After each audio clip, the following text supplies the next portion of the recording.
இது எதனா ஒரு 2-3 கேளுங்களேன், அப்புறம் வேணா போகலாம். இதெல்லாம் போயிட்டு அப்புறம் அது ஒண்டி தான் நிற்கும். எவ்வளோ இது பெரிய விஷயம் இது. இது வந்து 400 அது மாதிரி எதனா ஆரோக்கியமாக கேட்டினா பரவாயில்ல. நவம்பர் மாதத்திற்குள் இந்த திருப்பணிகளை முடித்து பக்தர்கள் வழிபாட்டிற்கு அர்ப்பணிப்பதற்குண்டான திட்டமிடல் நடைபெற்று கொண்டிருக்கின்றது. இந்த பணிகளை மேற்கொண்டு பணியாற்றுகின்ற சபதியும் முழு வேட்சியோடு உண்மையான மனதான அர்ப்பணிப்போடு இந்த பணிகளை நல்ல முறையில் செய்வதால் நவம்பர் மாதத்தில் நிச்சயமாக இதற்கு குடமுழுக்கு நடக்கும் என்று உறுதியளிக்கின்றேன். இந்த மாதம் இனி இருக்கின்ற காலங்களில் 11ஆம் தேதி 14ஆம் தேதி எடுத்துக்கொண்டால் ஒரு 41 கோயில்களுக்கு 11ஆம் தேதியும் அதேபோல் 14ஆம் தேதி 24 கோயில்களுக்கும் நடைபெறுகின்றது. கிட்டத்தட்ட 3700 தொடும் என்ற நிலையில் இருக்கின்றது.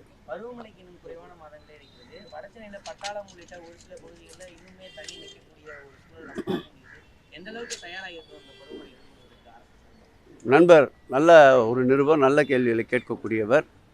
அந்த மழை தண்ணீர் நிற்கக்கூடாது என்பதற்காகத்தான் இந்த ஆஞ்சநேயர் கோயில் பக்கத்தில் 3 தனித்தனியாக 120 HP கொண்ட மோட்டார் திறனளவு கொண்ட மோட்டரை தற்காலிகமாக நிறுவியிருக்கின்றோம்.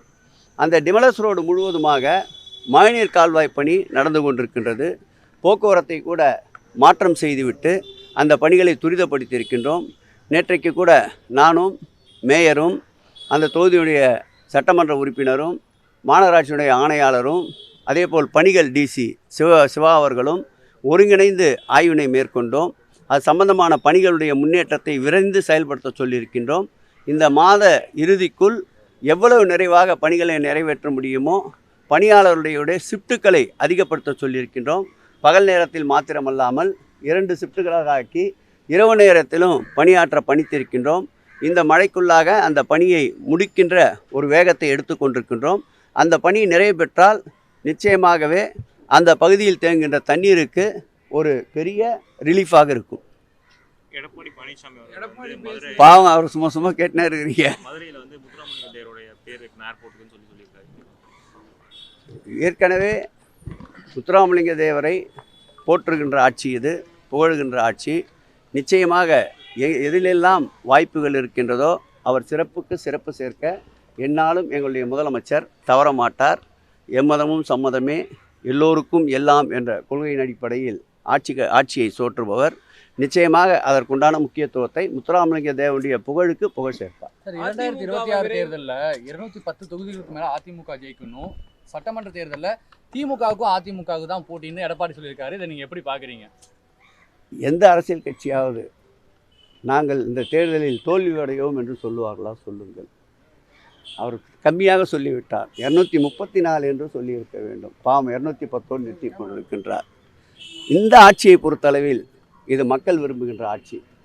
தொடர்ந்து இந்த ஆட்சியின் மீது வசைப்பாடி கொண்டிருந்த அண்ணாமலை கூட நேற்றைக்கு இந்த ஆட்சி மக்கள் தளத்திலே வலுவாக நின்று கொண்டிருக்கின்றது.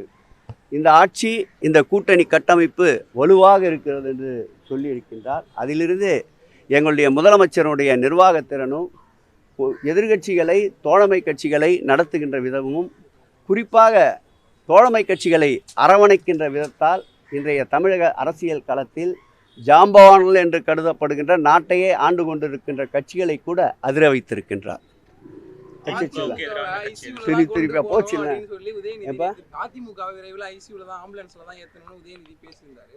அதுக்கு எடப்பாடி வந்து நாங்க பேசினா இன்னும் அசிங்கமா போயிடும், நாங்க கை தூக்குனா கை ஆடுறது இல்லை அப்படின்ற ஒரு மாதிரி பேசுறேன். சரி, நான் இன்னும் கூடுதலான வார்த்தை சொல்றேன்.